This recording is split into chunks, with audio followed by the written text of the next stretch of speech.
I was there, even before the world was formed, when all there was deep, deep emptiness. I was there. And in that moment, the creative word was spoken, and through me became all life. I was there. I go by many names in your scriptures. Some call me Ruach Elohim, the breath of God. Others know me as Hagia Sophia, the Holy Spirit. I am Lady Wisdom crying from the market square, and I am the Spirit by which the disciples spoke in tongues. By the Son, I was called the Advocate and the Comforter. I am the Spirit of God. All life is in me, and I am in all life. I remember the very first moment we spoke, we sang, the word escaped into the emptiness, and suddenly there was no longer nothing. The word we spoke was light, and that light was the most amazing thing. But so was the darkness that came with it. Our desire for one thing produced two, and in that moment I knew that we could never stop creating. So next came the sky. What a wonderful idea, the sky. An atmosphere full of just the right living conditions for all the amazing things we would create. Oxygen and nitrogen, the tiniest of substances, but the building blocks of life. We had so many ideas, it was hard not to get ahead of ourselves. So next we gathered the waters, the lifeblood of this magnificent new world. We gathered them to each other so that there would be dry land between them. And then we started to have even more fun. Each tree and grass, each colorful petal of every type of flower, we designed them all. Oh, I love doing that, painting the world with every hue we could imagine, sculpting the leaves in just the right way so that the raindrop hangs on the end, ruffling the grass with my breath just to hear its soft whisper. A thought, a word, the word, and life came into being. Can you imagine anything more spectacular than that? But I wasn't done.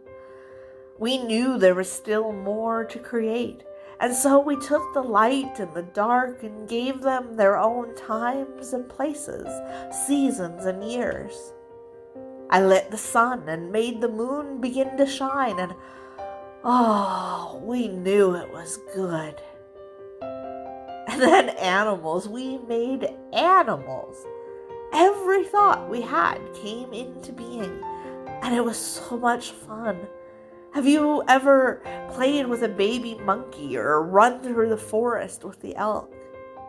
I made the platypus and the ant, the eagle and the whale, the vulture and the swordfish and the giraffe, and each and every one brought us new delight. And then we reached down into the warmth of the earth and formed a new creature, one into which I breathed my spirit and to which we gave our creativity, humanity. With infinite diversity, we created these earth beings in our own likeness, for we are infinitely diverse.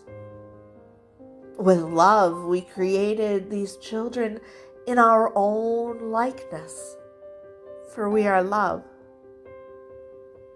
With imagination, we created these people in our own likeness, for we have the most infinite imagination.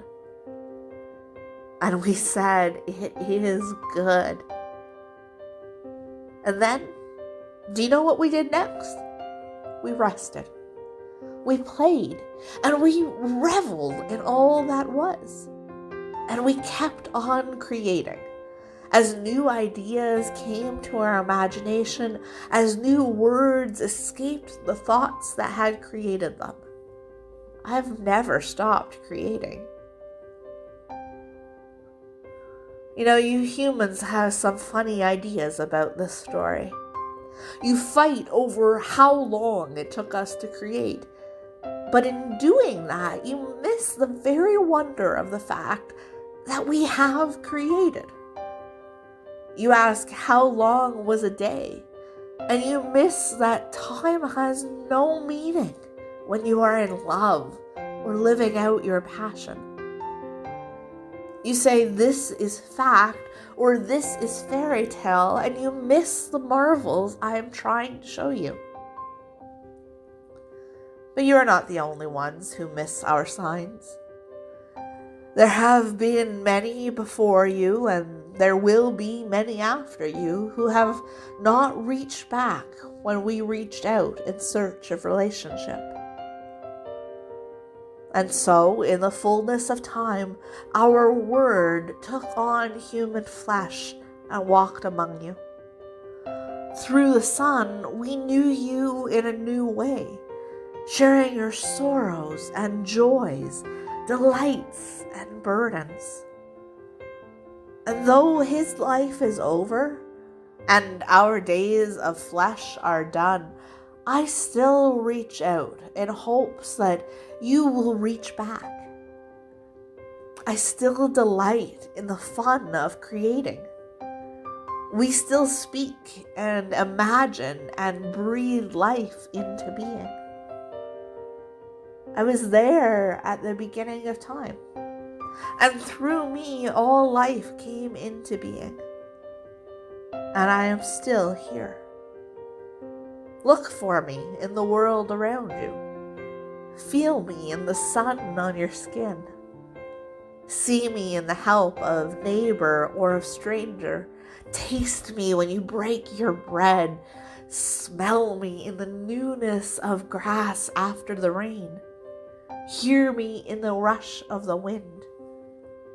Know me in your life. In a moment, I will no longer speak in this language to which you have become accustomed. But if you listen, you will hear me. I will no longer stand before you, but if you look, you will see. This telling of our story will end, but the tale will still go on. So look, listen, and know that all life is in me, and I am in all life. And if you remember nothing else, remember this always.